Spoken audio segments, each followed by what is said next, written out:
Bonjour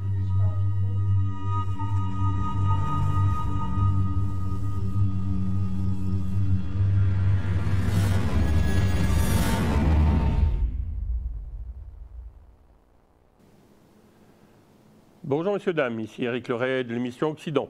Alors après avoir reçu en exclusivité le candidat pour Reconquête pour l'Amérique du Nord, on revient sur un habitué de mon émission, c'est Guy Miguère, parce que bon, comme vous le savez et comme vous l'avez compris, les élections législatives s'en viennent. Mais on va parler de la France, on va parler des États-Unis, avec bien sûr la politique Biden, puisque c'est quand même lui qui est à la tête de la première puissance au monde, et puis bien sûr de la guerre Ukraine-Russie, parce qu'il y a quand même pas mal de, disons, de n'importe quoi qui est dit sur ce conflit. Alors c'est ça intéressant avec Guy de rétablir certains faits sur lesquels on va revenir. Donc, alors, bonjour Guy. Bonjour.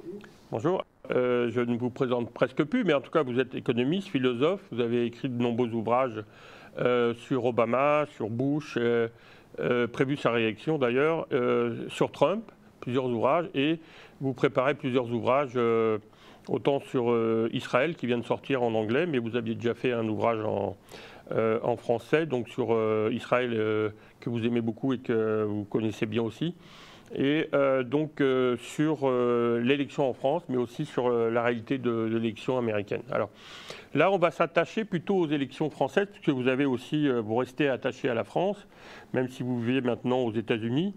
J'aimerais avoir votre avis, puisque vous avez écrit plusieurs articles sur l'analyse de l'élection présidentielle. Alors certains titres d'articles, bon, vous avez bien sûr souligné que vous n'étiez ni pour Emmanuel Macron ni pour Le Pen, c'était comme chien et chat, on va dire. Mais ce qui vous préoccupe, c'est surtout la place de l'État de plus en plus importante, et c'est toujours été le cas dans l'histoire de France, mais vous dites que la France est en état de désastre, et au crépuscule, vous utilisez des termes quand même assez forts, mais aussi qui sont peut-être même en dessous de la réalité.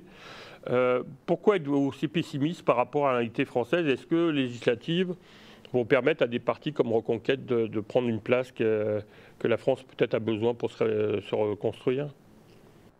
Je peux commencer par parler de la situation française, parce que cette situation a été très peu évoquée pendant la campagne électorale des élections présidentielles, et elle reste très peu évoquée aujourd'hui.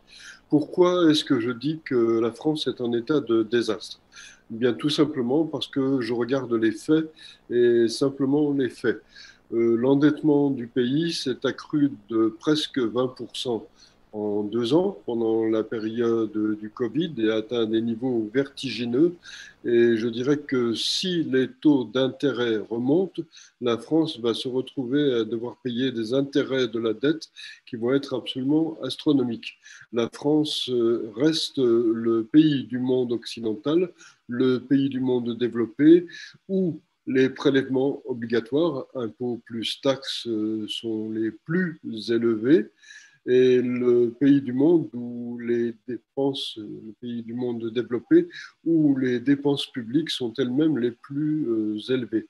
Je dirais que les prélèvements obligatoires s'élèvent à hauteur de 44-45%, ce qui veut dire que près de la moitié de ce qui est produit dans le pays se trouve prélevé immédiatement par le gouvernement. Je dirais que c'est un énorme handicap pour les entreprises qui travaillent en France, et je dirais que c'est presque un miracle que la France ne soit pas en récession plus profonde aujourd'hui qu'elle ne l'est. Elle est aujourd'hui en récession. Bon.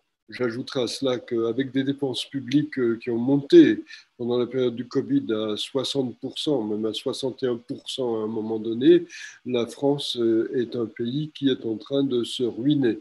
Et je dirais que c'est quelque chose qui va s'aggraver par l'immigration. L'immigration continue. Il y a à peu près 400 000 nouveaux immigrants qui rentrent en France chaque année, et vous avez des Français qui partent. Donc je dirais que vous avez de plus en plus de gens qui sont improductifs, et je dirais que la plupart des immigrants qui arrivent sont des gens qui sont improductifs et qui vivent donc d'allocations, d'aides gouvernementales, et vous avez des gens qui, eux, sont entreprenants, qui ont un capital humain important, qui quittent le pays.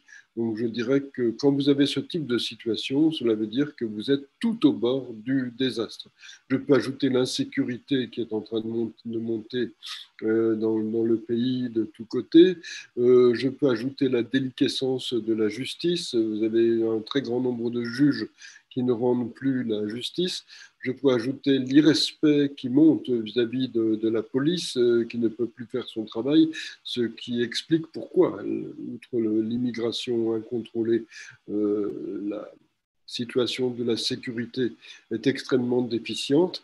Et vous pouvez ajouter à cela, c'est ce qu'on a vu avec les élections, une déliquescence politique complète. Auparavant, la France était structurée avec des possibilités d'alternance droite-gauche. Ces possibilités n'existent quasiment plus aujourd'hui. Vous avez une gauche de gouvernement qui a quasiment disparu. Le Parti socialiste est tombé en dessous de 2% des voix. Vous avez une droite de gouvernement qui a elle-même quasiment disparu, moins de 5% des voix. Et il reste dans l'échiquier politique une gauche extrémiste, une gauche islamo-gauchiste qui est celle incarnée par la France insoumise. Et je dirais que la France insoumise n'arrivera sans doute jamais au pouvoir, tellement elle est extrémiste, tellement elle est susceptible de faire peur à beaucoup de gens dans le contexte français. Si son programme économique était appliqué, la France serait en faillite en 1 ou 2 ans. Elle est déjà pas très loin de la faillite, mais là, la faillite s'accélérerait.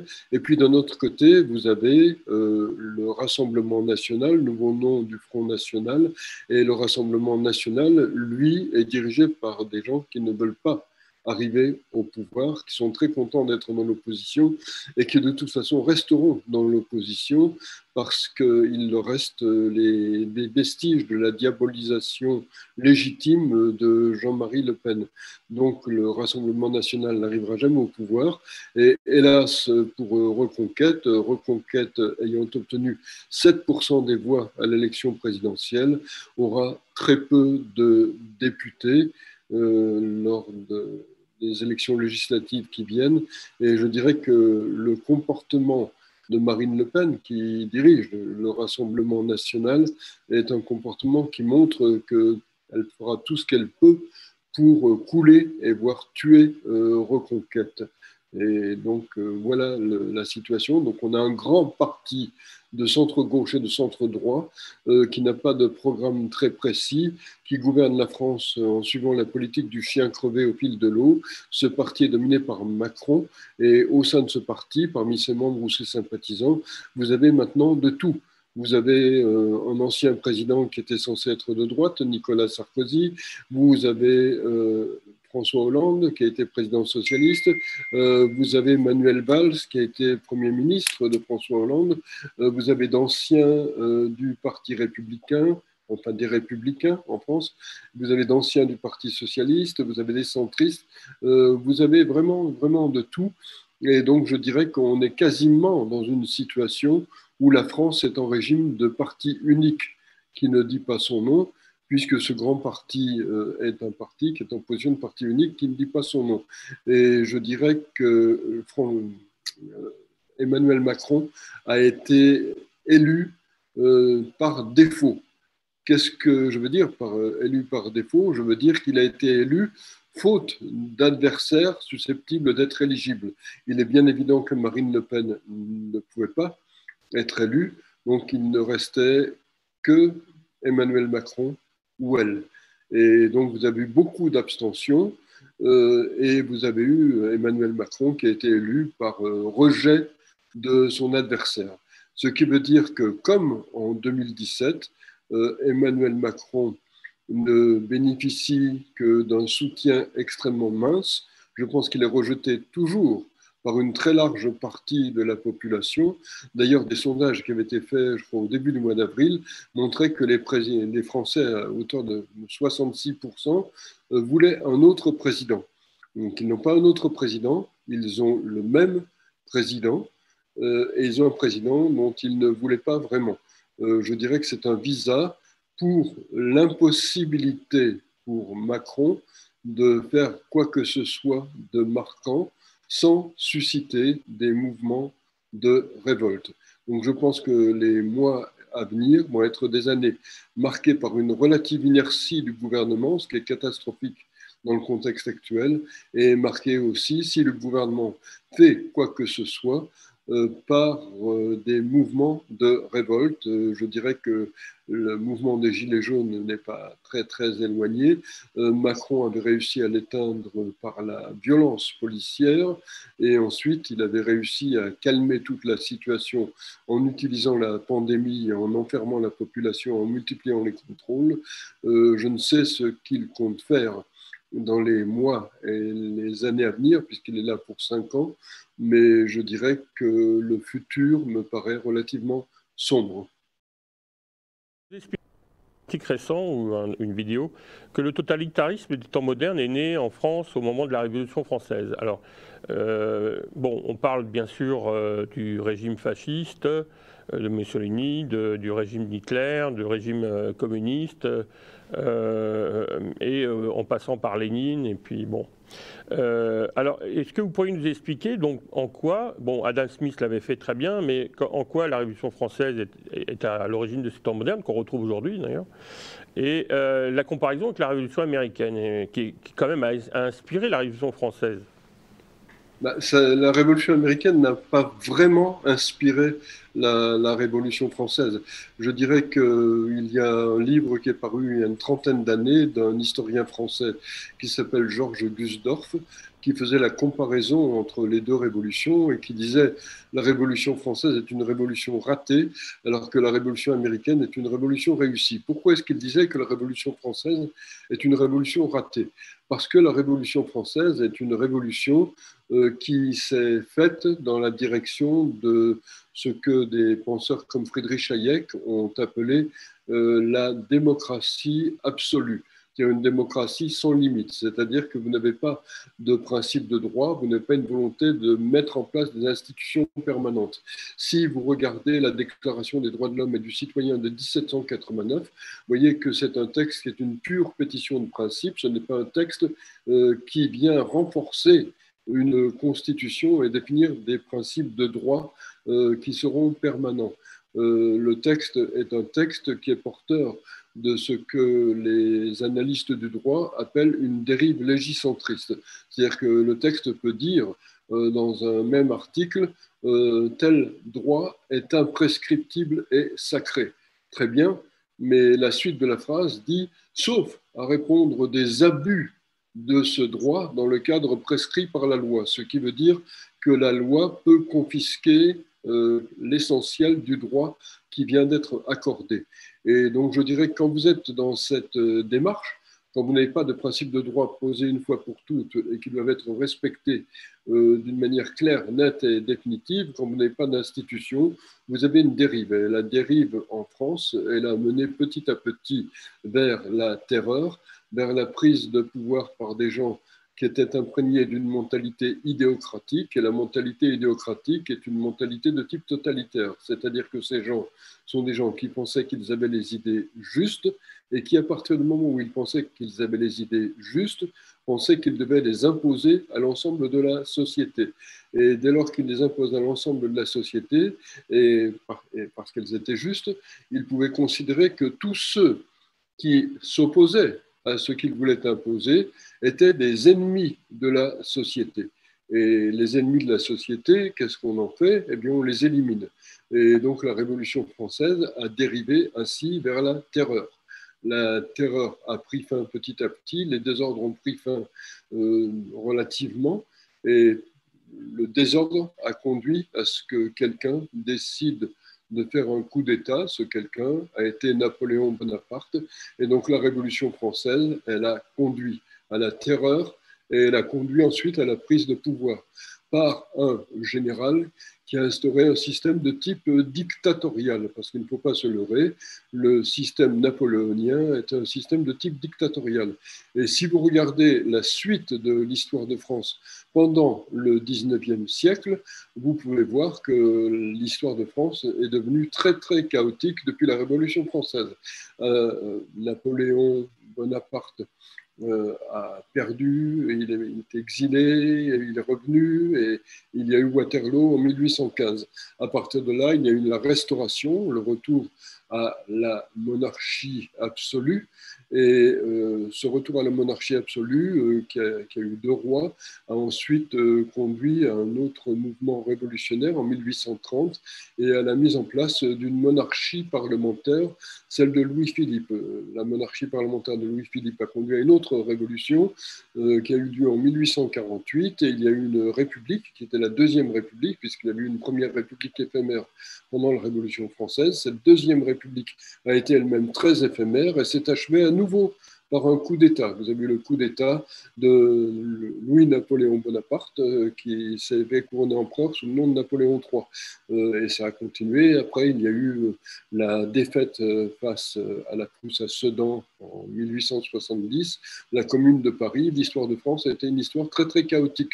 Entre 1789 et nos jours, la France a changé 11 fois de régime politique. Et dans cette succession de régimes politiques, vous avez donc 5 républiques, vous avez un régime autoritaire qui était le régime du maréchal Pétain, vous avez 2 empires qui sont en fait 2 dictatures, plus ou moins souples, mais 2 dictatures quand même, vous avez un retour à la monarchie absolue, vous avez une monarchie parlementaire, vous avez vraiment de tout.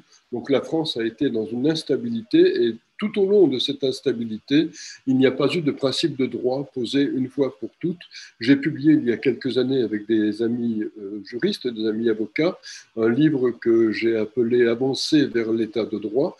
Et pourquoi est-ce que je l'ai appelé Avancer vers l'état de droit? Tout simplement parce que la France, au sens propre du terme, au sens que John Locke a donné à ce terme dans son Second Treatise of Government, définit l'état de droit. En anglais, c'est la rule of law. Et je dirais que vous n'avez toujours pas la rule of law dans le contexte français.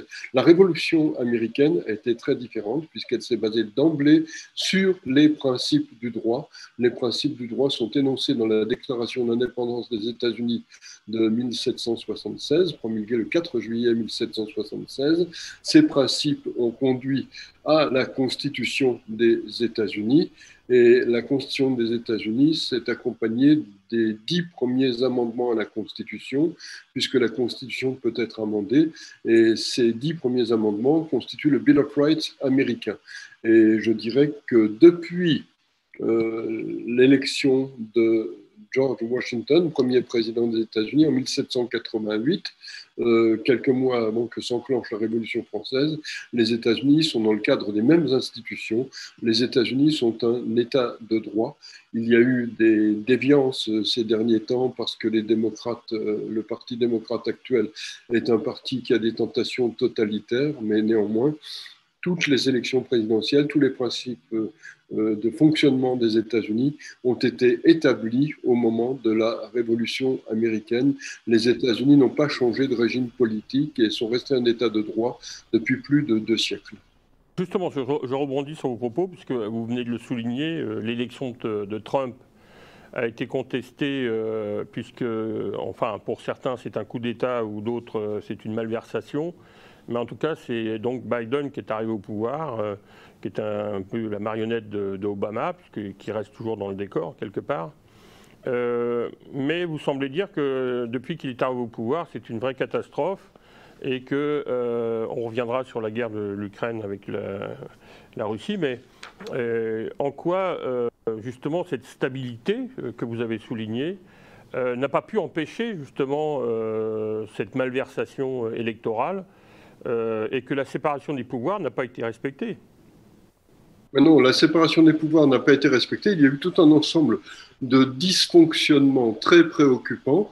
Je les analyse en détail dans mon prochain livre sur les États-Unis, parce qu'il importe de bien comprendre ce qui s'est passé.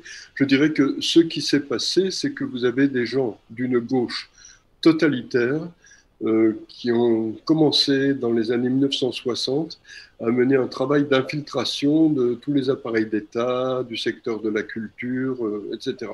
Tous les secteurs ont été petit à petit infiltrés et le principal secteur infiltré, c'était le secteur de l'enseignement depuis l'université. Et donc, je dirais que tous ces gens avaient pour objectif de prendre le pouvoir et ils ont pris le pouvoir donc dans l'université, je viens de le dire, dans la presse, dans les médias, dans un certain nombre d'entreprises, dans le secteur de la culture. Il leur restait le secteur politique.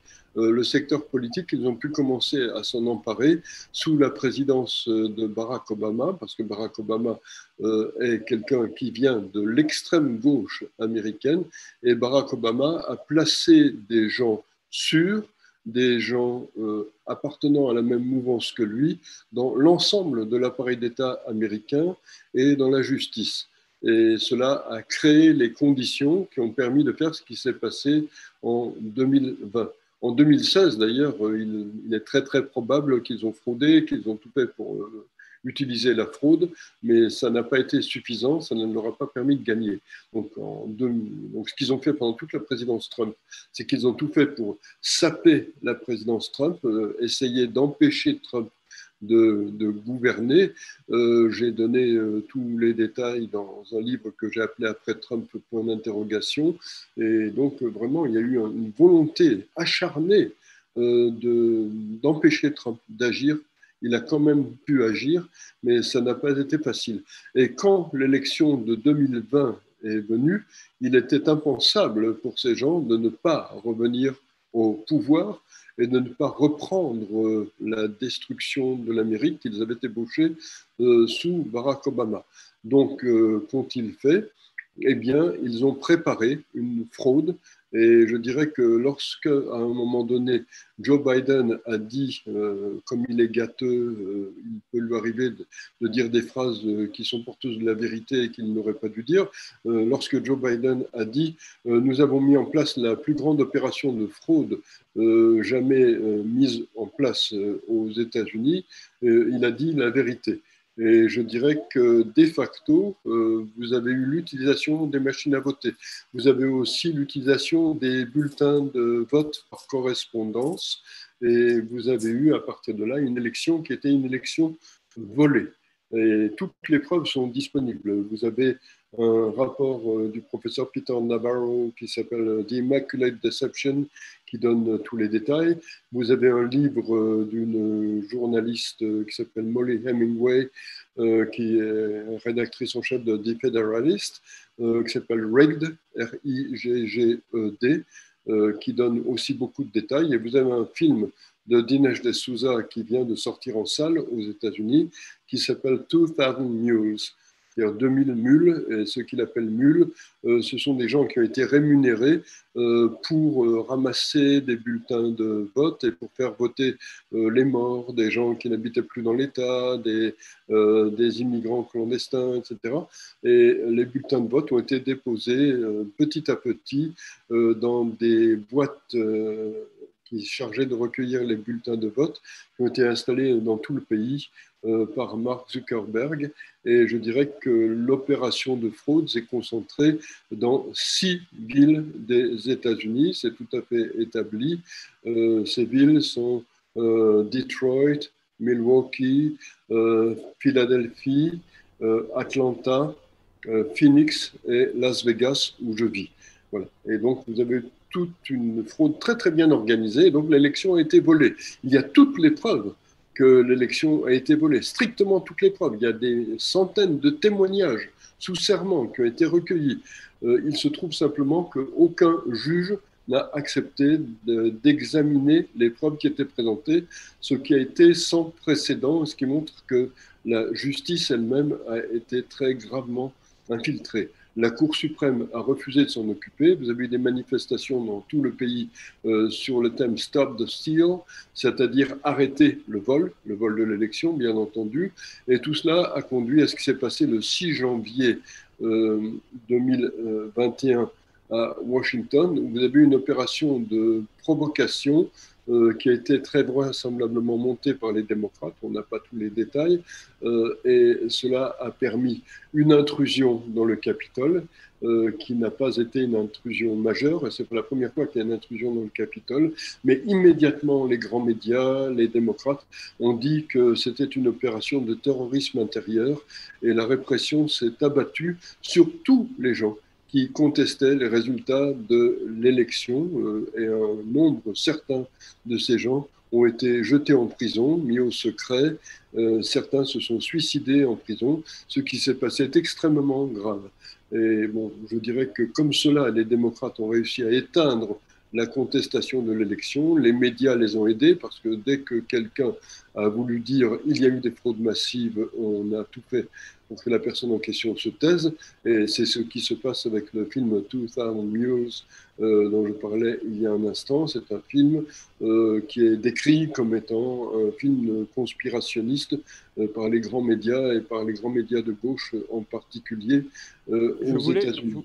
Je voulais vous interrompre pour parler d'une chose complémentaire avant d'entamer oui. le débat sur la guerre de l'Ukraine. Les Clinton aussi ont été condamnés pour l'affaire du dossier russe. Disons que c'est en cours. Vous avez un procureur qui avait été nommé sous Trump et il reste comme des éléments de fonctionnement qui n'ont pas été abolis, heureusement. C'est pour cela que je pense que les prochaines élections pourront avoir lieu d'une manière à peu près correcte. Je dirais que le coup d'État a réussi provisoirement, mais n'a pas totalement réussi. Et donc, ce procureur est un procureur spécial, c'est-à-dire un procureur qui normalement est intouchable à partir du moment où il a été nommé. Ce procureur s'appelle John Durham. Et John Durham est en train de mener une enquête, et cette enquête, petit à petit, remonte effectivement jusqu'à l'entourage de Hillary Clinton et jusqu'à Hillary Clinton elle-même. On va connaître des développements de ce dossier dans les semaines à venir. Mais en tout cas, pour répondre à votre question initiale, les destructions aux États-Unis sont extrêmement graves. Et je dirais que ce qui me paraît consternant, c'est qu'on n'en parle quasiment jamais, pour ne pas dire jamais, dans la grande presse et dans les grands médias. Je dirais que l'insécurité a bondi dans toutes les grandes villes américaines. Ça touche moins les campagnes, mais ça les touche quand même. L'immigration clandestine s'est accélérée à un degré sans précédent. Vous avez environ 2 millions d'immigrants clandestins qui sont rentrés en 14 ou 15 mois dans le pays, avec l'assentiment de l'administration Biden qui dissémine ces immigrants clandestins dans tout le pays par autocar ou par avion qui volent de nuit pour que les gens ne voient pas vraiment ce qui se passe, mais les gens savent quand même ce qui se passe. Vous avez eu des milliers de dollars qui ont été jetés par les fenêtres et quand vous dépensez de l'argent que vous n'avez pas en faisant tourner la planche à billets et que la production ne suit pas, que l'augmentation du produit intérieur brut ne suit pas, vous créez de l'inflation et vous avez actuellement une inflation absolument galopante et dramatique pour les familles les plus pauvres aux États-Unis. Il n'y a pas eu d'inflation pareille aux États-Unis depuis 40 ans. Et vous avez aussi eu une raréfaction volontaire de la production d'énergie, ce qui a fait monter d'une manière vertigineuse les prix de l'énergie. Et ça, c'est aussi quelque chose qui coûte très cher aux familles. Et entre parenthèses, par rapport à l'Ukraine, je dirais que le fait que la production d'énergie s'est raréfiée, je termine ma phrase parce que je pense que c'est important, la production d'énergie aux États-Unis a été raréfiée, ça a fait monter très très fortement le prix du gaz et du pétrole, et cela a fait rentrer beaucoup d'argent dans les caisses de la Russie et dans les caisses de Vladimir Poutine, ce qui lui a permis de penser qu'il pouvait financer ces opérations de guerre. On va creuser la question parce que dans l'administration Biden, vous dites que c'était une catastrophe, mais ils ont quand même, au début ce n'était pas le cas, mais ils ont quand même décidé récemment, au bout de 2 mois de guerre, fait en ce moment, et qui est juste, vous dites que l'administration Biden a voté donc un budget de 40 milliards, avec des oppositions quand même, ce qui est juste concernant l'Ukraine, mais de manière bien trop minimale. Et vous dites que le secrétaire à la Défense, Lloyd Austin, a dit que les États-Unis entendaient affaiblir l'armée russe jusqu'à ce qu'elle n'ait plus les moyens d'attaquer un pays comme elle a attaqué l'Ukraine. Mais vous dites que c'est trop long et trop lent parce que plus longtemps le processus d'affaiblissement durera, plus les massacres, puisque vous dites que Poutine s'acharne. On va donc entrer dans le détail de l'intervention de Poutine en Ukraine, mais vous dites que le risque, c'est qu'il s'acharne et que plus on attend, plus on fait, disons, qu'on n'agit pas plus rapidement, ben on va continuer à avoir des génocides et des massacres. Oui, ben je dirais que concrètement, au tout début, l'administration Biden pensait que l'Ukraine allait perdre, que Poutine allait gagner, que c'était une question de 4 ou 5 jours. C'est pour cela d'ailleurs que Biden a proposé d'envoyer un avion au président Volodymyr Zelensky pour qu'il puisse quitter le pays. Et si les choses s'étaient passées de cette façon-là, l'administration Biden aurait un peu protesté, les Européens protestaient encore un peu moins, et je dirais que vous auriez eu un changement de régime en Ukraine. L'administration Biden était prête à accepter ce changement de régime. Pour quelle raison? Parce que l'administration Biden est une administration qui avait des liens étroits avec Poutine à l'époque. L'administration Biden avait renfloué les caisses de la Russie de Poutine en faisant augmenter les prix du gaz et du pétrole. L'administration Biden avait autorisé la fin de la construction du gazoduc qui s'appelle Nord Stream 2 et qui doit amener du gaz vers l'Allemagne. Et donc, je dirais que ce gazoduc que Trump avait interdit a été autorisé à nouveau par Biden. Donc, Biden a fait beaucoup de gestes en faveur de la Russie. Et puis, Biden faisait ses gestes en faveur de la Russie parce qu'il voulait absolument, et il le veut toujours actuellement, passer un accord avec l'Iran des Mollahs, qui est un pays qui est très largement lié à la Russie. Et je dirais que l'entente entre l'administration Biden et la Russie de Poutine était allée jusqu'au fait que la rédaction finale de l'accord avait été confiée avec l'assentiment de Biden aux négociateurs russes. L'accord était prêt à être signé. L'accord allait permettre, d'une part, à l'Iran d'accélérer son avancée vers l'arme atomique. L'accord allait être catastrophique pour Israël. Et l'accord allait permettre à la Russie de toucher immédiatement, dans le cadre de l'argent iranien gelé à l'étranger, dans le cadre des sanctions, 10 milliards de dollars. Bon. Donc tout cela était prêt.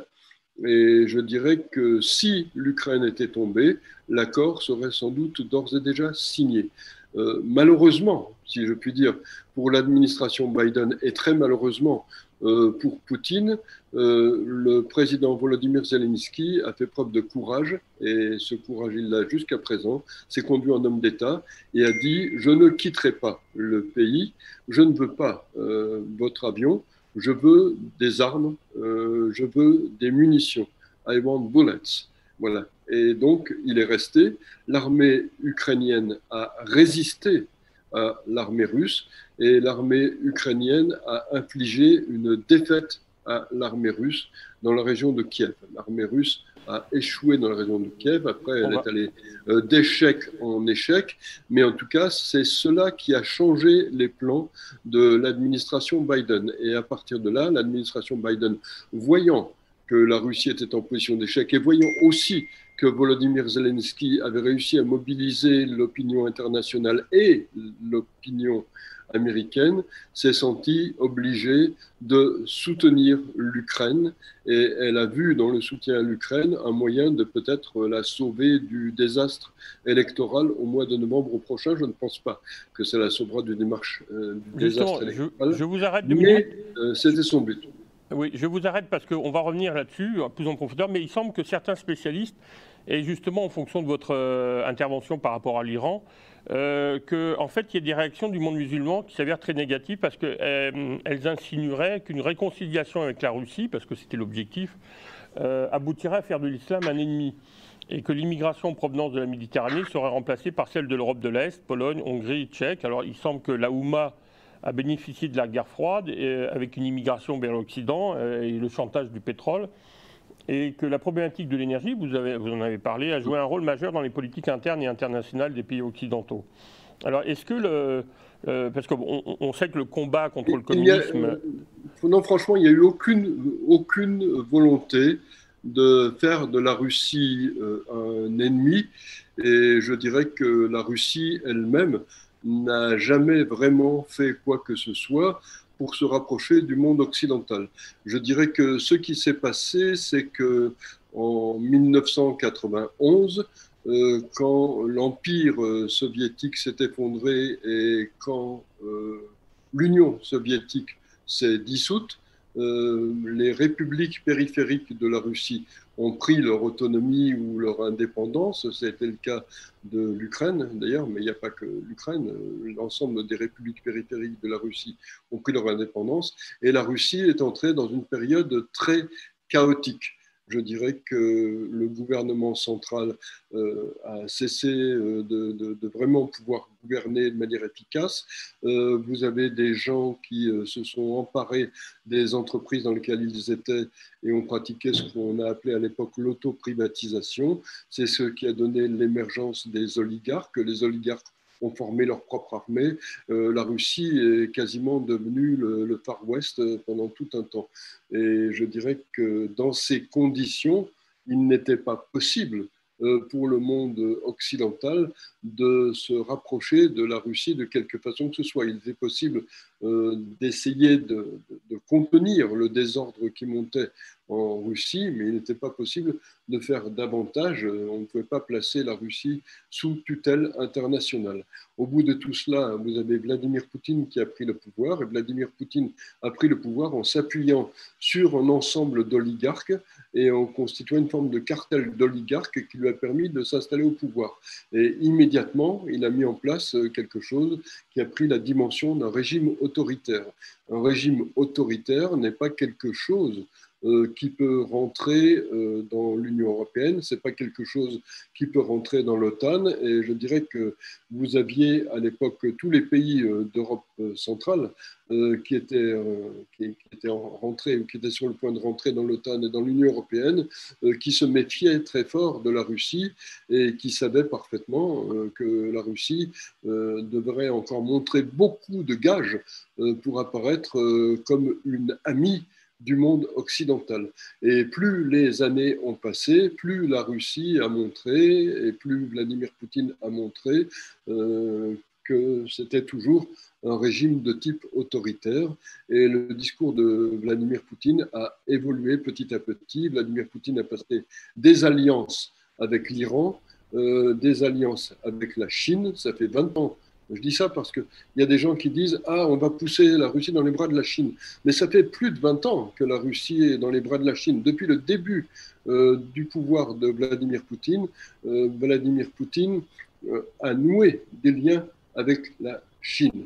Je pourrais expliquer pourquoi, mais enfin bon, c'est la réalité. Donc il n'y a jamais eu de possibilité pour le monde occidental de se rapprocher davantage de la Russie. La Russie est toujours restée un adversaire du monde occidental. Donc tous les discours que je peux voir disant l'Europe devrait avoir deux poumons, un poumon Europe occidentale, un poumon russe, où il y aurait une possibilité de se réconcilier ou de mettre fin aux querelles entre la Russie et l'Europe occidentale, tous ces discours-là sont des discours qui n'ont aucun sens. D'une part, la guerre froide n'a pas été une querelle, c'était une guerre mondiale d'un autre type, et d'autre part, eh bien, la Russie n'a jamais présenter les conditions qui pourront faire une démocratie stable. Je voudrais vous interrompre à nouveau, parce qu'il semble aussi que certains spécialistes disent que le combat contre le communisme incita les États-Unis à encourager le réseau international des madrassas, le mouvement des frères musulmans et l'endoctrinement religieux traditionnel. Et c'est pour ça qu'on s'est retrouvé non, mais là, après... sur ce plan, je pense que c'est aussi quelque chose d'inexact. Vous avez eu à un moment donné, très exactement, au moment où il y a eu l'invasion de l'Afghanistan par l'Union soviétique à l'époque, un soutien qui a été apporté à des mouvements de résistants afghans pour affaiblir l'Union soviétique et pour empêcher que l'Union soviétique accède aux mers chaudes.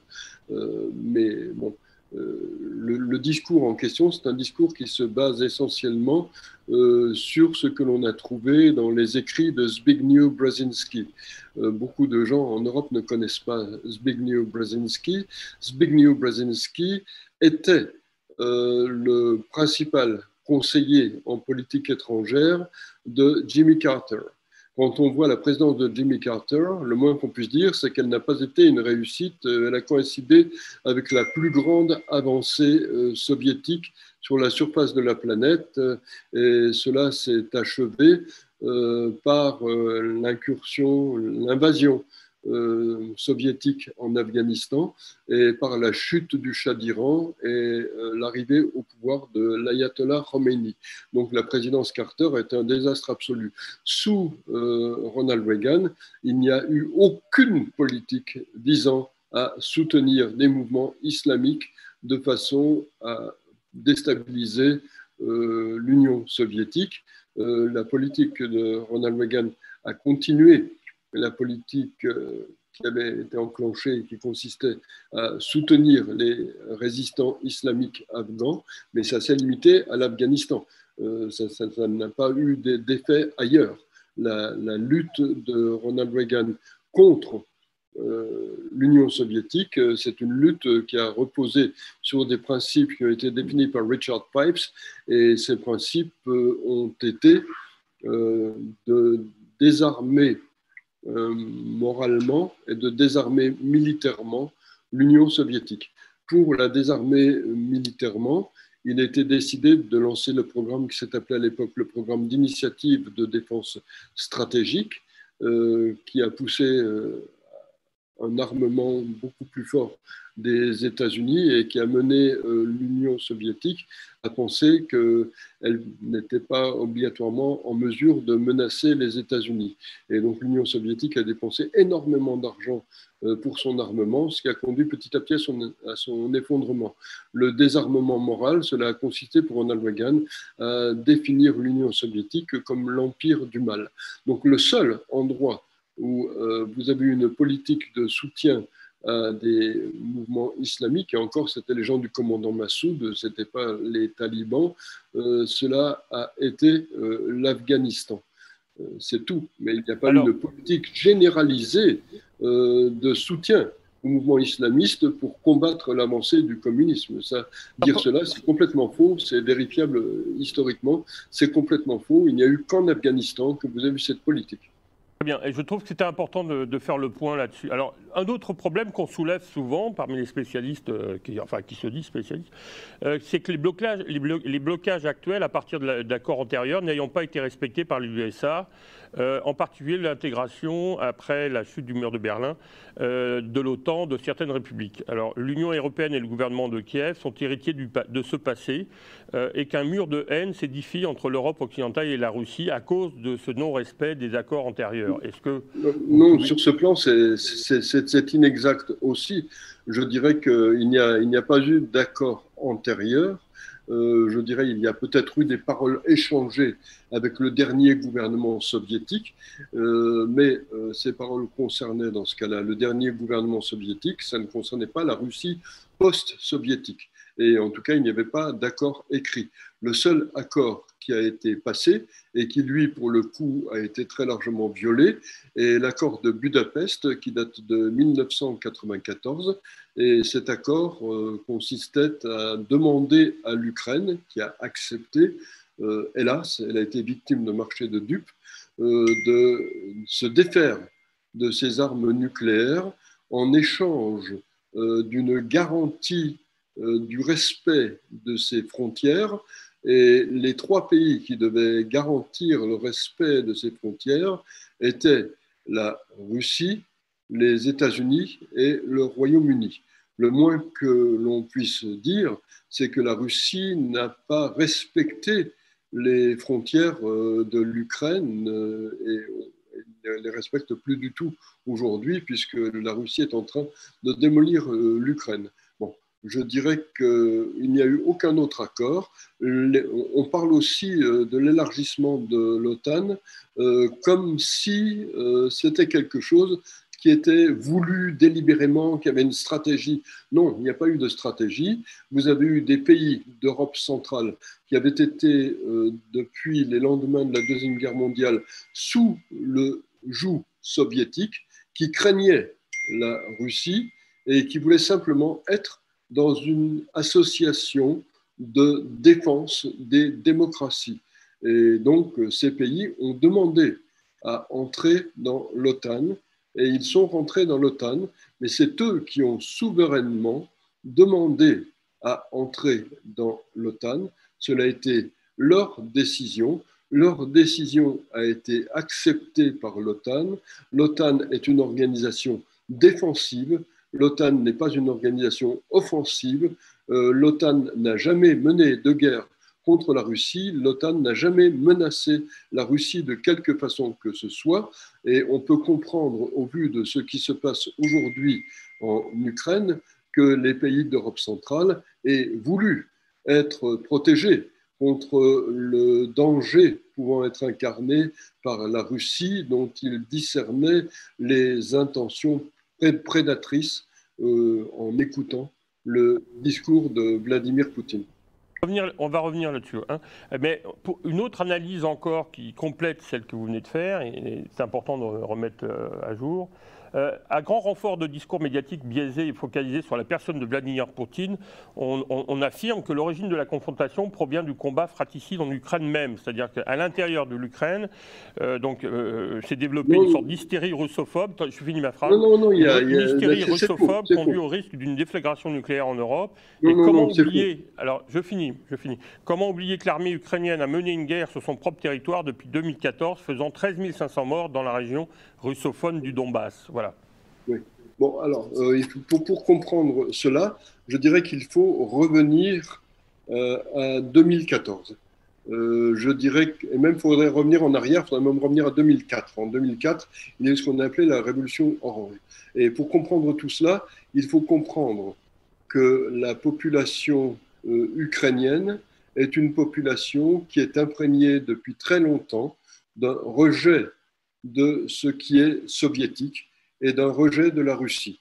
Pour comprendre ce rejet, il faut parler de quelque chose qui n'est quasiment jamais abordé dans les discours que l'on tient sur le sujet, c'est ce que les Ukrainiens appellent le Holodomor. Le Holodomor, c'est un génocide par la faim, par la famine, qui a été organisé par Joseph Staline. Et je dirais que ce génocide a fait, on n'a pas les chiffres exacts, entre 5 et 10 millions de morts, c'est absolument considérable. Donc je dirais qu'il y a un rejet, une aversion du système soviétique et une défiance vis-à-vis de la Russie qui sont installés en Ukraine depuis.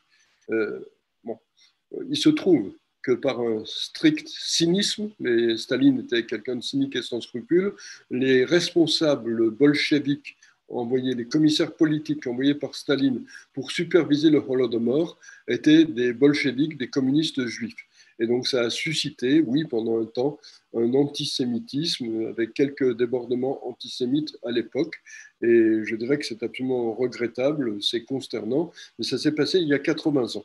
Bon, en tout cas, ce qui a resté, ce qui a subsisté, c'est une volonté de ne pas rester, si possible, dans quelque chose qui ressemblait à l'Union soviétique et de ne pas rester inféodé à la Russie.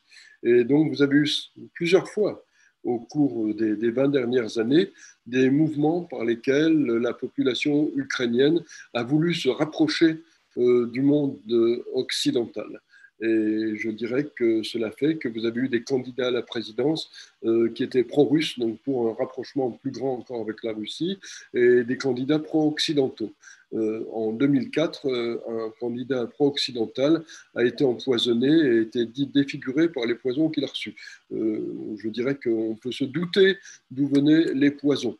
En 2014, vous avez eu un candidat qui avait été élu, qui s'appelle Yanukovych, et ce candidat est un candidat qui avait promis de continuer le rapprochement avec l'Europe occidentale. Et ce rapprochement occidental ne s'est pas fait parce que ce candidat a voulu lui tourner le dos et a voulu passer des accords préférentiels avec la Russie. Vous avez eu un soulèvement de la population, le soulèvement de la place Maïdan. Et ce soulèvement a abouti au départ de ce président qui a été destitué par le Parlement ukrainien, et cela a conduit à des élections anticipées. Et vous avez eu un premier président qui a été élu, qui s'appelle Petro Poroshenko, et il a fait un mandat de 5 ans, et il a été, au bout de ce mandat de 5 ans, il a voulu se représenter, il a été battu par le président actuel qui s'appelle Volodymyr Zelensky. Voilà, donc vous avez eu 2 présidents depuis 2014 en Ukraine. Ils ont été élus au suffrage universel, ils ont été élus régulièrement. L'Ukraine fonctionne comme une démocratie. Alors, on dit qu'en 2014, il y a eu un coup d'État américain. C'est complètement faux et c'est de la désinformation russe. En 2014, vous avez eu un mouvement, une organisation qui fait partie du gouvernement américain, qui s'appelle the National Endowment for Democracy, qui a été fondée sous Ronald Reagan. Bon. Et il y a des gens du National Endowment for Democracy qui sont allés en Ukraine pour aider à une transition véritablement démocratique. C'est ça qu'on appelle un coup d'État, et je trouve que c'est honteux que l'on appelle une action qui vise à permettre une transition démocratique à un coup d'État. Parce qu'au bout du compte, ce qu'il y a eu, c'est des élections libres, et l'Ukraine est un pays démocratique. C'est quelque chose qu'il importe de souligner sans cesse. On parle de corruption en Ukraine, il y a beaucoup plus de corruption en Russie et on n'en parle pas du tout. Et ce qu'on appelle corruption, c'est le fait qu'en fait, comme en Russie, vous avez eu en Ukraine des oligarques qui ont fait leur fortune par l'auto-privatisation, et que ces oligarques, parce qu'ils ont beaucoup d'argent, ont de l'influence. Mais sans cela, l'Ukraine est une société de liberté au même titre que les sociétés européennes. Et voilà ce qu'on peut dire sur ce qui est passé en 2014. Alors, comme la Russie et comme Poutine ne voulaient pas voir l'Ukraine aller trop dans la direction de la démocratie et dans la direction du monde occidental, dans la direction de l'Europe, il a pris le pouvoir par la force en Crimée et il a voulu prendre le pouvoir par la force dans le Donbass, en Crimée. Bon, il a carrément utilisé ses forces armées pour s'installer dans le Donbass. Il a utilisé ses forces armées, mais il a créé des milices sécessionnistes, c'est-à-dire des milices qui ont dit « nous prenons le pouvoir dans une région, nous gardons ce pouvoir ». Du point de vue de la Russie, cela a créé des républiques autonomes, mais du point de vue de toute personne lucide, il est clair qu'il s'agissait de mise en place d'une volonté de créer des enclaves sur le territoire souverain ukrainien. Et je dirais que c'est quelque chose qui était pris comme cela par le gouvernement ukrainien qui a voulu s'opposer à cela. Donc vous avez eu un conflit. Mais je voudrais vous arrêter parce que ça va être complémentaire à ce que vous dites là. Vous allez pouvoir compléter votre intervention, mais parce que dans les médias, les experts plateaux nous présentent la Russie comme l'agresseur et l'Ukraine comme l'agressée. C'est ce que nous défendons ici. Mais en passant sous silence le fait... Attendez, je finis, laissez-moi finir.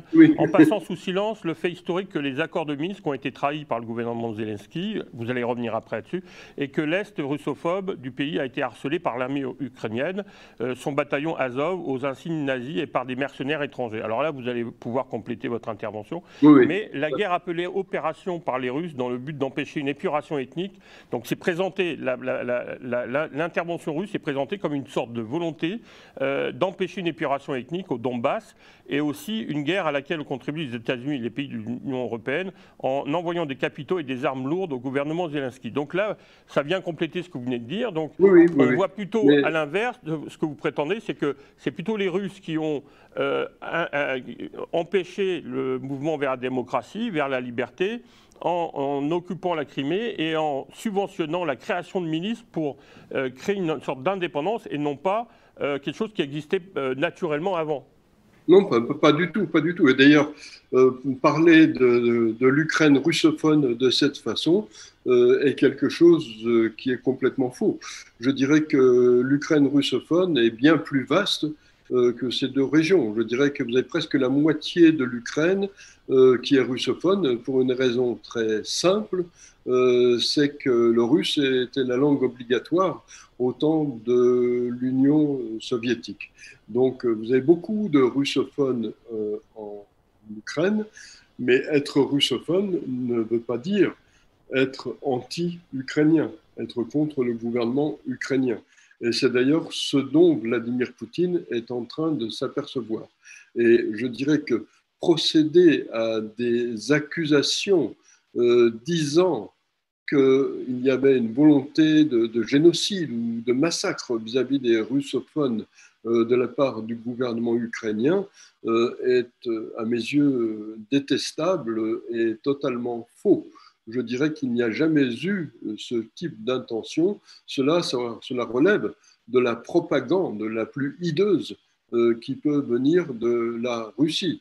Je dirais que ce que vous avez eu, c'est ce que j'ai dit, c'est-à-dire la création à l'instigation armée de la Russie de deux enclaves sécessionnistes sur le territoire souverain de l'Ukraine. Et je dirais que l'armée ukrainienne s'est opposée à cela. Et vous avez depuis 8 ans une guerre de position entre des forces armées de facto russes qui sont dans ces deux enclaves et l'armée ukrainienne. Voilà ce qu'a été la situation pendant 8 ans. Et quand on donne des chiffres, comme le chiffre de 13 500 morts, je dirais que même sur Wikipédia, qui n'est pas du tout ma référence, mais sur les chiffres de l'Organisation des Nations Unies, on voit très clairement que vous avez eu environ, sur ce total, 3 000 morts qui sont des morts civiles, qui ont été, hélas, victimes de tirs croisés entre l'armée ukrainienne et les forces qui sont des forces de facto venant de l'armée russe. Mais l'essentiel des morts sont des morts qui appartiennent aux milices mises en place par l'armée russe dans les deux zones sécessionnistes ou des militaires ukrainiens.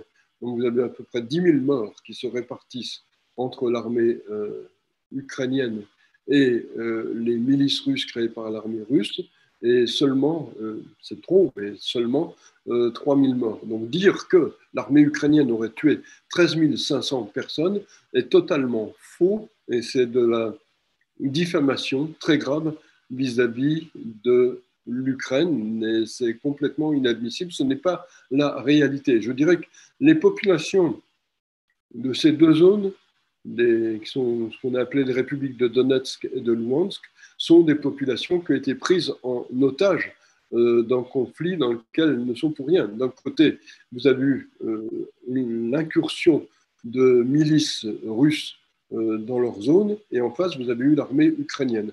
Et donc la population s'est trouvée entre le marteau et l'enclume. Les accords de Minsk ont été des tentatives de trouver un moyen de régler ce problème, mais les accords de Minsk prévoyaient d'une part qu'il devait y avoir des élections dans ces deux zones autonomes, pour savoir, autonomes entre guillemets, pour savoir ce qu'elles voulaient de leur futur, à condition que les forces armées reposent leurs armes et n'interviennent plus. Vous n'avez jamais eu le moindre geste de la part des milices russes dans ces pseudo-républiques de Donetsk et de Luhansk. Vous n'avez jamais eu le moindre geste de désarmement. Ces milices n'ont jamais déposé les armes. Donc, il n'y a pas eu de possibilité de faire fonctionner les accords de Minsk. Il n'y a pas à accuser le gouvernement ukrainien de ne pas avoir respecté les accords de Minsk. Les accords de Minsk sont des accords qui impliquaient des conditions qui devaient être respectées par les deux parties. Les conditions n'ont pas été respectées par les deux parties. Les accords de Minsk sont morts depuis très longtemps. Alors, je vais compléter à nouveau parce que vous avez expliqué que Biden, au départ, était plutôt on va dire, qui laissait faire Poutine et qu'il a mis du temps à réagir parce qu'au bout de 2 mois seulement, il vient de voter un budget. Mais dans certains... Non, il a réagi un petit peu plus tôt, hein. Il a réagi au bout d'une dizaine de jours quand il a vu que la Russie était en situation d'échec et quand il a vu que Volodymyr Zelensky avait réussi à rallier l'opinion internationale. Mais je vais juste compléter parce que les spécialistes, soi-disant, de géopolitique, prétendent que, de même que Biden, l'OTAN et l'Union ont lancé une guerre économique contre la Russie par des sanctions qui pénalisent d'abord les pays européens affaiblis par 2 ans de pandémie. Et beaucoup d'Européens pensent que le peuple ukrainien est otage d'une guerre menée contre la Russie par Biden avec l'aide de l'Union européenne, galvanisée par des prétentions hégémoniques. Alors que là c'est complètement con aussi. Ben oui, mais bien sûr. Je dirais que ne pas voir que c'est la Russie qui a lancé la guerre implique un aveuglement forcené. C'est la Russie qui a déclaré la guerre. Non, elle n'a même pas déclaré la guerre. Elle a envahi l'Ukraine sans déclarer la guerre, ce qui en soi est un crime de guerre. Ensuite, elle a commis des destructions, elle a commis des massacres, elle a commis une multitude de crimes à l'intérieur de l'Ukraine et le monde occidental est venu au secours d'une démocratie menacée, d'une démocratie subissant des crimes de guerre multiples. C'est cela la réalité des choses. Il ne faut pas inverser les faits, il faut laisser l'inversion des faits à Vladimir Poutine et aux désinformateurs russes. Tout cela n'a aucun rapport avec la réalité. D'une même façon que le prétexte utilisé par Vladimir Poutine pour dire que l'OTAN menaçait la Russie, l'OTAN n'a jamais menacé la Russie de quelque façon que ce soit. Il est impossible de trouver le moindre discours menaçant de la part de quiconque dans l'OTAN vis-à-vis de la Russie. Et de même façon, je pourrais ajouter le discours disant que l'OTAN veut encercler la Russie, mais c'est une plaisanterie. Les plus longues frontières que la Russie a avec d'autres pays, c'est des frontières avec des pays comme la Chine et la Finlande. La Finlande va sans doute rentrer dans l'OTAN, mais elle n'y était pas avant que la Russie mène son agression. Et quant à la Chine, c'est toujours une alliée de la Russie.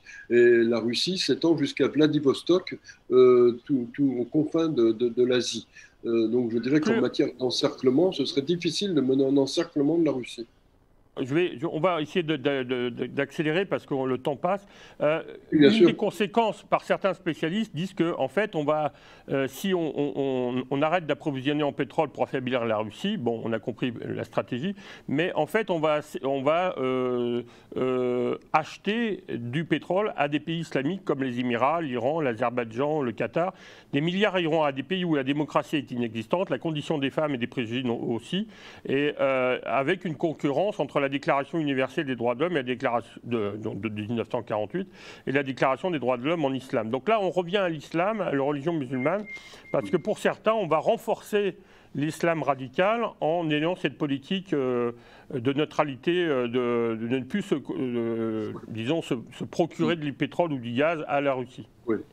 Là, je dirais qu'il y a plusieurs éléments à noter. Premier élément, les pays producteurs de pétrole, les principaux pays producteurs de pétrole sont des pays musulmans. Bon, c'est un fait, et c'est un fait qui existe depuis très longtemps. Je dirais que dans les années 1970, on achetait déjà du pétrole à ces pays. Donc, ce n'est pas quelque chose de nouveau, ce n'est pas quelque chose qui vient de sortir. Je dirais que la dépendance au pétrole de ces régions, la dépendance au gaz de ces régions, a diminué très fortement sous la présidence de Donald Trump, parce que Donald Trump a lancé à plein régime la production de gaz et de pétrole aux États-Unis. Les États-Unis sont devenus indépendants énergétiquement. Les États-Unis sont même devenus exportateurs de gaz et de pétrole, et tout cela a fait baisser les prix. Donc les années Trump ont été des années où le marché de l'énergie est devenu très différent, où la domination de pays musulmans a très nettement reculé, et où, en supplément de cela, il y a eu une baisse des prix. Et la baisse des prix signifie que vous avez eu beaucoup moins d'argent qui est rentré dans les caisses de ces pays. Je peux ajouter à l'affaiblissement des pays musulmans le fait que l'administration Trump a mis en place des sanctions très lourdes sur l'Iran et que l'Iran n'a quasiment plus pu exporter de pétrole, ce qui a encore diminué la part des pays musulmans dans la production d'énergie. Bon, je dirais que, et je l'ai dit d'ailleurs au début, que l'administration Biden s'est empressée de détériorer ou de détruire en partie la production de gaz et de pétrole aux États-Unis, ce qui a fait monter les prix pour la Russie, a renfloué les caisses de Poutine, mais a fait aussi monter les prix dans le monde musulman. Avant même la guerre, c'était déjà le cas. L'administration Biden a versé beaucoup d'argent, non seulement a permis que beaucoup d'argent arrive dans les caisses de Vladimir Poutine et que beaucoup d'argent arrive dans les caisses des pays du monde musulman. Et donc je dirais que la meilleure alternative qu'il pourrait y avoir à l'achat de pétrole et de gaz russe serait l'achat de pétrole et de gaz américain, ce qui impliquerait que Joe Biden change de politique. Donc si on voulait incriminer quelqu'un, c'est Joe Biden qui devrait être incriminé. Et j'ajouterais que les pays européens s'aperçoivent qu'acheter du gaz et du pétrole à un dictateur qui peut se comporter en prédateur et en criminel a des conséquences. Parce que les pays européens actuellement continuent à acheter du gaz et du pétrole russe, ils veulent s'en sortir, mais ils n'ont pas beaucoup d'alternatives actuellement. Mais je dirais que de facto, d'un côté, les pays européens soutiennent l'Ukraine et d'un autre côté, ils continuent à verser de l'argent que Poutine peut utiliser pour mener la guerre en Ukraine. Donc il y a une attitude contradictoire, les pays européens commencent à comprendre et je dirais que les pays européens vont diversifier leurs achats. Mais je dirais que le simple fait d'avoir acheté pendant si longtemps du pétrole et du gaz à la Russie, cela a consisté à acheter du pétrole et du gaz à un ennemi du monde occidental. Et je dirais qu'il faudrait que ce soit compris que les pays occidentaux achètent du gaz et du pétrole à des démocraties, mais en achètent le moins possible à des gouvernements dictatoriaux, à des ennemis du monde occidental. Justement, j'interviens là aussi. Il pourrait, par exemple, se procurer du pétrole ou du gaz en Israël. D'ailleurs, je crois qu'il y a des contrats qui viennent d'être signés pour augmenter la participation israélienne à la production pour l'Europe. Mais une des raisons pour lesquelles ces propos étaient tenus, c'était pour le risque de renforcer Eurabia, qui est un ouvrage qui a été écrit par Battior, et qui disait qu'en fait, en soutenant les républiques islamiques, mais vous venez de répondre, donc l'analyse est remise en cause, mais ça aurait soutenu donc l'islamisation de l'Europe. Bon. Pour finir, donc, oui. il est aussi mis de l'avant une certaine analyse en disant que, en rappelant le sacrifice de la Russie, parce que on doit dire, enfin, on doit rappeler que la Russie est une grande nation qui a largement contribué à la culture européenne et occidentale. Alors, vous semblez dire aussi que là, il y a une propagande qui remonte à Staline, bien sûr, qu'on connaît, puisque la plupart du matériel qui a permis donc à la Russie de résister, c'était l'Amérique qui l'a fourni en grande partie, et que ce n'est pas le général de Gaulle qui a libéré Paris ou la France, c'est les 300 000 GI qui sont enterrés en Normandie, qui a fait plus de morts que Stalingrad.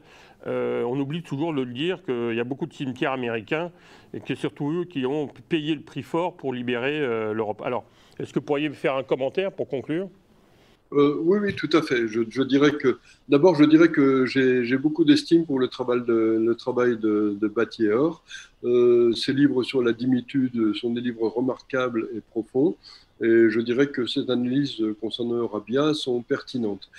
Simplement, je dirais que ce qui se passe en ce moment n'a aucun rapport avec le projet d'islamisation de l'Europe.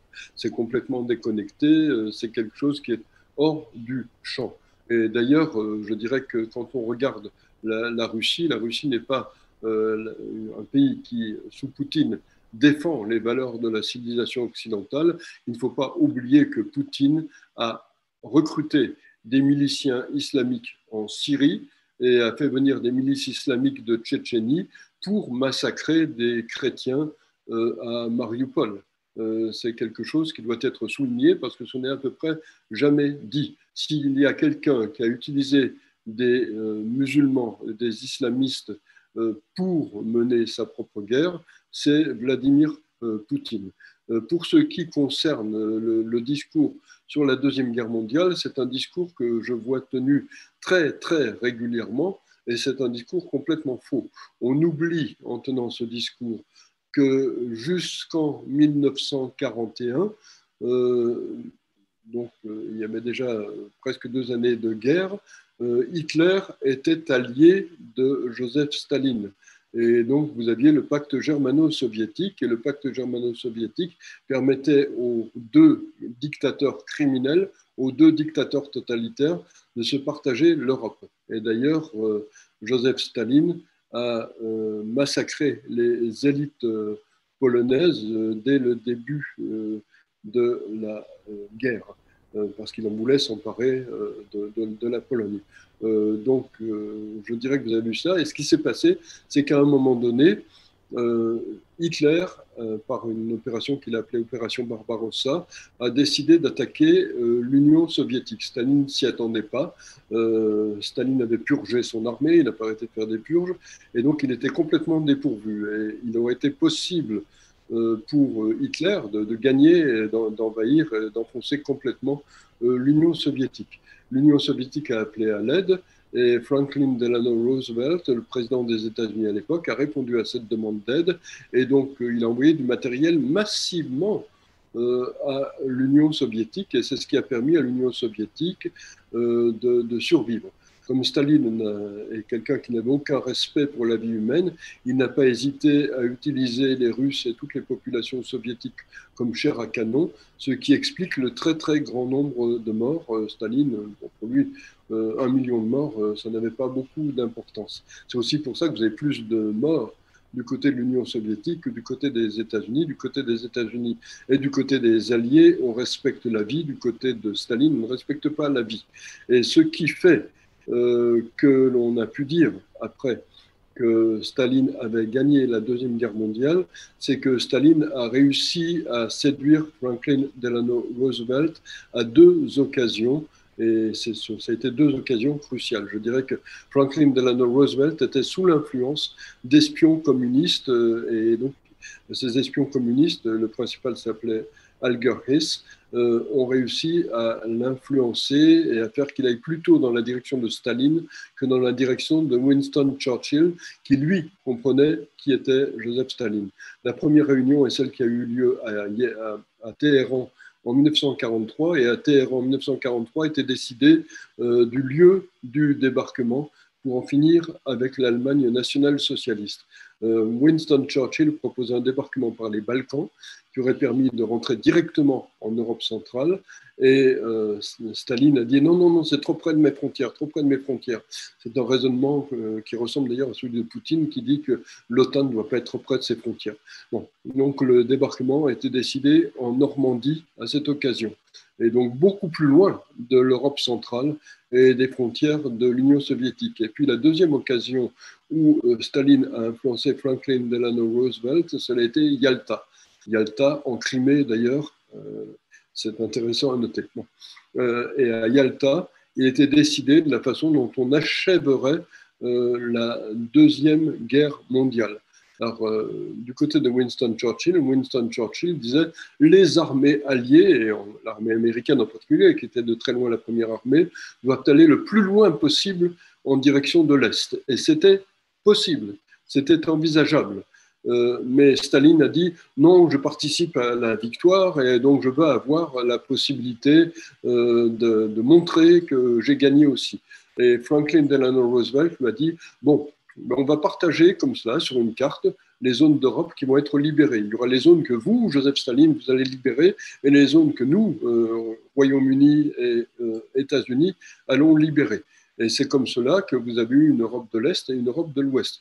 En Europe de l'Est, il était prévu qu'il y ait, comme en Europe occidentale, des élections libres au bout de 5 ans maximum. Et je dirais que la définition des élections libres par Joseph Staline n'était pas la même que la définition que l'on peut avoir dans le monde occidental. Pour lui, des élections libres, c'est des élections où le Parti communiste est quasiment le parti unique. Et c'est donc comme cela que, d'une part, les pays d'Europe centrale sont des pays qui sont passés sous le joug soviétique et l'ont été jusqu'en 1989-1991. Et donc, on ne peut pas dire que ces pays ont été libérés par Joseph Staline. Joseph Staline a mis la main dessus et les a soumis au communisme, les a soumis au totalitarisme. Et puis, d'autre part, parce que c'est une décision de Franklin Roosevelt aussi, Franklin Roosevelt a laissé, par courtoisie, à Staline la possibilité de rentrer le premier dans Berlin. Et c'est parce qu'il a laissé Staline rentrer le premier dans Berlin que Staline a pu se présenter comme le vainqueur de la Deuxième Guerre mondiale. Mais je dirais que le vainqueur, pour les armes, pour tous les moyens, ce sont les États-Unis. Et je dirais que même les généraux, le général Patton en particulier, les généraux américains qui étaient là en 1944-1945 en Europe, disaient on n'a aucune raison de s'arrêter. On peut aller beaucoup plus loin vers l'Est. Même Patton voulait pousser jusqu'à Moscou. Et on lui a dit non, non, non, non, non, non, il faut respecter les accords qu'on a passés. Mais je dirais que si on avait laissé faire Patton, si on avait écouté Churchill, la fin de la Deuxième Guerre mondiale aurait été très différente. Staline n'a jamais été un allié du monde occidental. Staline n'a pas gagné la Deuxième Guerre mondiale. Staline a été l'allié de Hitler et Staline a utilisé la Deuxième Guerre mondiale pour rouler dans la farine Franklin Delano Roosevelt et ensuite pour mettre la main et pour imposer un joug totalitaire à l'Europe centrale pendant plusieurs décennies. Très bien. Merci beaucoup. Merci beaucoup. Écoutez, malheureusement, nous sommes obligés d'arrêter parce que là, ça fait près d'une heure et demie qu'on est ensemble. Mais c'était très intéressant, messieurs, dames. J'espère que, bon, malgré cette longueur, vous comprenez qu'on a fait le point sur la France, sur les États-Unis et sur la guerre entre l'Ukraine et la Russie, avec une explication historique et contemporaine qui était nécessaire. Donc on a fait ce pari d'investir dans cette longueur pour justement laisser le temps aux philosophes et à l'intellectuel Guy Millière pour nous expliquer cette situation dans les meilleurs délais et contester un peu l'analyse de certains spécialistes. Alors merci Guy Millière pour votre temps. Merci beaucoup. Et puis, messieurs, dames, je vous remercie pour votre attention et à une prochaine émission.